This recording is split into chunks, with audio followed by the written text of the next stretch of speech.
Following the events of last episode where Sung gets reevaluated and then takes on a mining job, we pick up where we left off when Cha finally noticed him without him even realizing until she spoke, which is a true testament to her skill. Sung quickly thinks up an excuse super fast and tries to get the heck out of Dodge, but then Cha noticed something about him. He doesn't smell bad, and at first she even considers maybe it's due to his low E rank level. She kinda has this lingering feeling throughout the day. On his way back, the other miners tell him that he's lucky to have met her and that she has a particularly heightened sense of smell. Due to her comments, Sung would then theorize that is it because that he's a player or not a regular hunter why she wasn't turned off by his scent? Questions.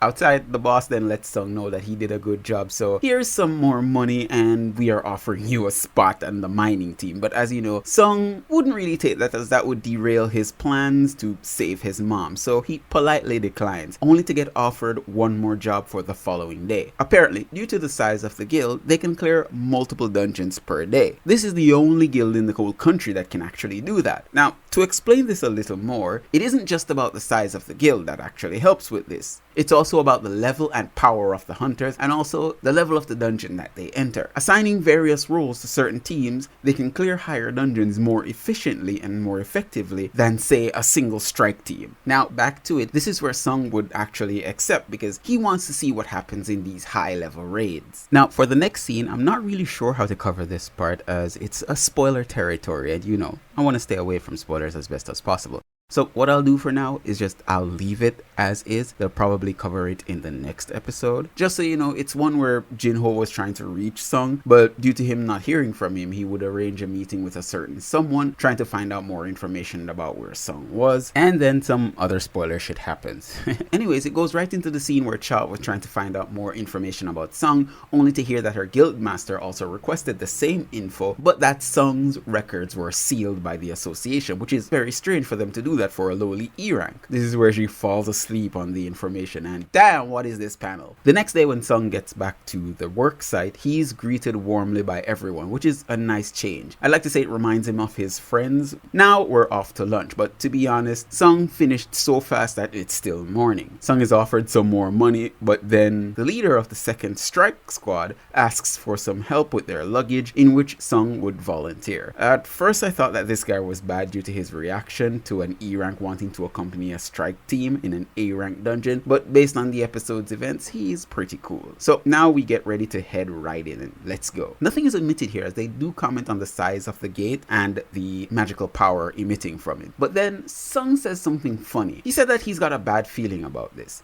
and it's one of those anime tropes that I actually hate a lot. You know you're strong. You know you should trust your senses. So why keep going if Sung felt something wrong? I think it would be better if he said whatever the bad feeling is, he can handle it. But instead he just brushes it aside. It's one of those anime tropes that really irks my soul. Whatever, let's get back into it. Now this is where we get a bit of an exchange that the anime really didn't highlight, but it kind of did a little later, and let me explain. You see, this strike team does their best to protect their luggage carrier. As you know, the healers need to be protected, the attackers need to be protected, and the defenders need to do all their jobs. So if one fails the other, that's that. But if the luggage carrier dies or gets injured, then it's based on the entire group, which makes sense as the anime highlighted how they had faith in him escaping. But now we get some wolves attacking, but something's off. These aren't supposed to be here, and Sung realizes that they have collars on them, so they must be controlled. At any rate, aside from some fan service, here's where the real show begins. Some high orcs appear, and these guys are tough. They're so strong that they can ignore a tank's taunts and head directly for the back row. They even break the A rank's shield, showing that these guys are just not messing around. So Sung has to step in. He only injures the orcs enough so that the strike team can take them out, but the magic user actually noticed him. She says nothing for now. She knows that there must be a good reason why he has not revealed his power. Now, most of her inner thoughts are shown in the manhwa and not in the anime, but it pretty much follows the same path. At any rate, the A rank says, you know what, it's time to get the fuck out of here. But wouldn't you know it, the gate is sealed. I saw a couple comments here, but no, this isn't a red gate. It seems to be a boss powerful enough to seal the gate. Things in the manhwa are handled a little bit differently here than in the anime, but for all intensive purposes, it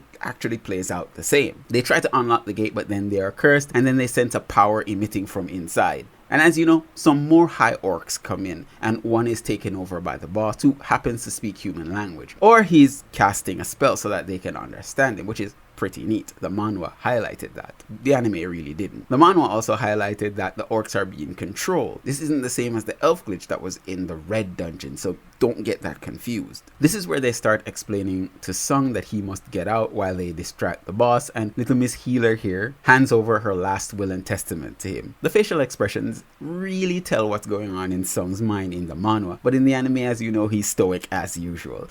I don't really understand why they made him like that in the anime. He seems a little more heartless, a little more cut off, you know? But in the manhwa, he seems much more expressive. Anyways, outside, Cha is now searching for him, where she finds out that he's in the dungeon. Now, the anime cut off a lot of this scene, so I won't cover it because I think that there is a spoiler here. So I believe that they'll animate that for next episode if they're gonna, cut that scene short. So when it shows in the next episode or not, I'll probably cover it then. But now they all come in to meet the boss in his grand halls, and I must say the anime did damn freaking good here.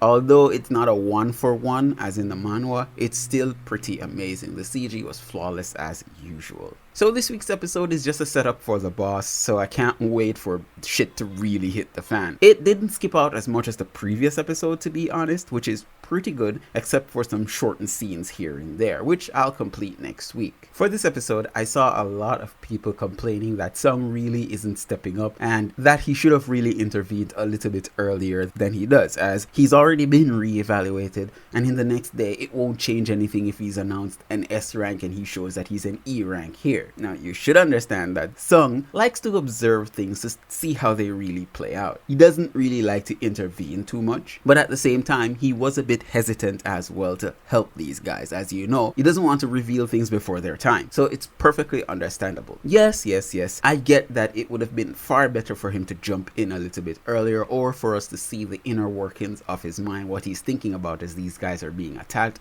but I totally understand his point of view. At the same time, don't be too impatient with the anime. It'll get there, trust me. Once it gets there, it will get there. But anyways, share your thoughts and let me know in the comments below what you thought of this week's episode. Leave a like and a sub. Thank you guys again for joining me. I've been your host, Kyle. Peace out. Stay safe out there, V Nation. Bye.